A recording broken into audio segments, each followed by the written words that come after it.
Number 237।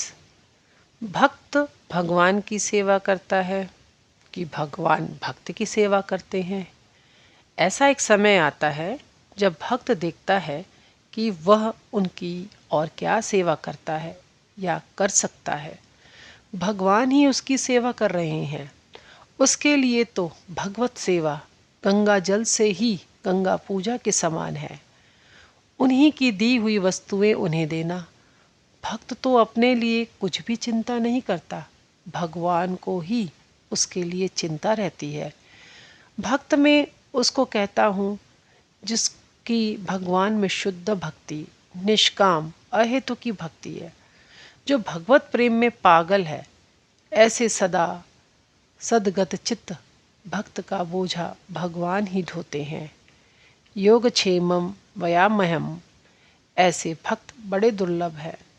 हमारे पुराण इतिहास आदि में उनकी कथाएं हैं, जैसे नारद, प्रहलाद, शुकदेव, विदुर, श्री राधा तथा अन्य ब्रज गोपिकाएं व गोपगण, उद्धव, हनुमान इत्यादि।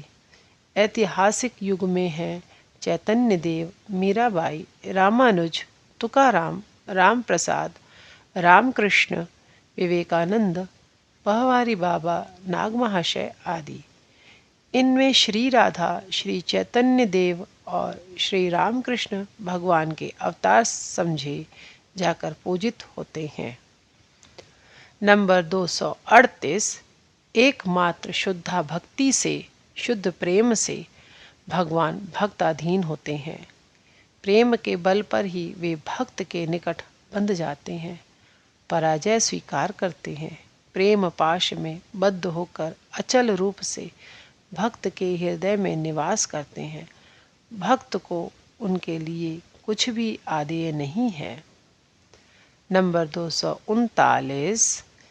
भक्त जैसे भगवान को छोड़कर नहीं रह सकता, भगवान भी वैसे ही भक्त को छोड़कर नहीं रह सकते। प्रेमासक्त युवक युवती के समान। पर युवक युवती का प्रेम रूपज और गुणज है, अपने निजी सुख और स्वार्थ की तीव्र दुर्गंध से परिपूर्ण है। उसमें जरा भी इधर उधर होने पर या चाल चलन में मेल न होने पर फिर वह नहीं ठहरता, मुख में कटु स्वाद लाकर रख जाता है। किंतु ऐश्वरिक प्रेम है निष्काम, अपार्थिव, अंतहीन। उस अमृत का जितना ही पान करो, पिपासा उतनी ही बढ़ती है, किसी भी तरह मन भरता ही नहीं। प्रेम प्रेम पात्र प्रेमिक में अभेद हो जाता है, वे एकाकार हो जाते हैं, तब केवल आनंद ही अवशिष्ट रहता है। नंबर 240।